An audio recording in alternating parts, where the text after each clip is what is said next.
இப்போ நான் இருக்கிறது பார்த்தா ஜாபர் அகமது. இதான் என் ரூமு. பாருங்க எப்படி.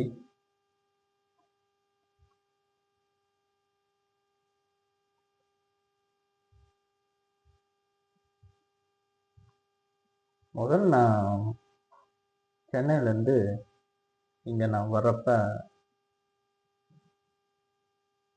இல்லை, சென்னையிலேருந்து நான் இங்கே வந்தேன். அந்த கபில் வந்தாப்புல.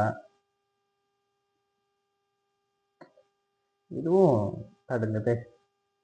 நான் எப்படி ஆரம்பிக்கிறது?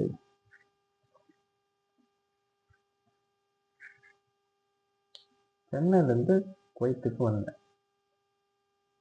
குவைத்துக்கு வந்து ஒரு 5 ஹவர் ஆயிடுச்சு. 4:50க்கு இறங்கணும். என்னடா இது, நம்மளை கூப்பிட ஆர்வம் வரலையே அப்படின்னு ரொம்ப நேரம் வெயிட் பண்ணேன். எல்லாம் ஓரம் போன்னு சொன்னாங்க. நானும் ஓரம் போனேன். என்ன மாதிரி சில பேரும் வந்தாங்க, அங்கே இருந்துக்கிட்டே இருந்தாங்க. யாரும் வந்து மூவ்மெண்ட் பண்ணி வெளியே போகிற மாதிரியே இல்லை. திடீர்னு பார்த்தா முகமது ஷரீஃப்னு ஒருத்தர் கூப்பிட்டு வந்தார். போலீஸ் வந்துட்டு டக்குன்னு கைரேகை வச்சாங்க. அது வச்சு டப்புன்னு தட்டிக்க வச்சுட்டு பட்டு நம்பிச்சு விட்டாரு. என் கபில் வந்து வெயிட் பண்ணிட்டு இருந்தேன். வெயிட் பண்ணிட்டு இருக்கும்போது கபில் கிட்ட ட்ராலியெல்லாம் எடுத்துட்டு போயிட்டு ட்ராலியை வச்சுட்டு நேராக ஒஃபுரான்னு ஒரு ரொம்ப லாங்கு. அது பார்க்கறதுக்கு எந்த வீடும் கிடையாது, வெறும் மண். சும்மா ஒரு பாலைவனம் மாதிரி இருந்துச்சு. ஃபுல்லாக காடுங்க மாதிரியே இருந்துச்சு. சரி, அங்கே 2 நாள் இருந்தேன். இருந்துட்டு இருக்கும்போது திடீர்னு பாபா பேசி, நம்ம இங்கே இல்லை, ஜாபர் அகமது போக போகிறோம் அப்படின்னு சொன்னேன்.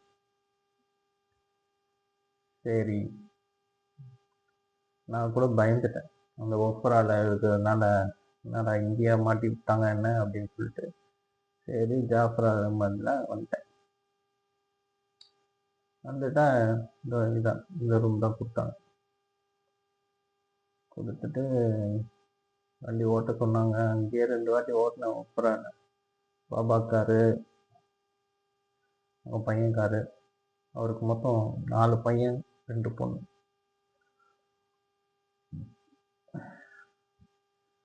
அப்படியே ஓட்டிக்கிட்டு இங்கே வந்தேன். இங்கே வந்துட்டு கார் 5 கார், என் காரோட சேர்த்து 6 டெய்லி க்ளீன் பண்ண சொன்னாங்க.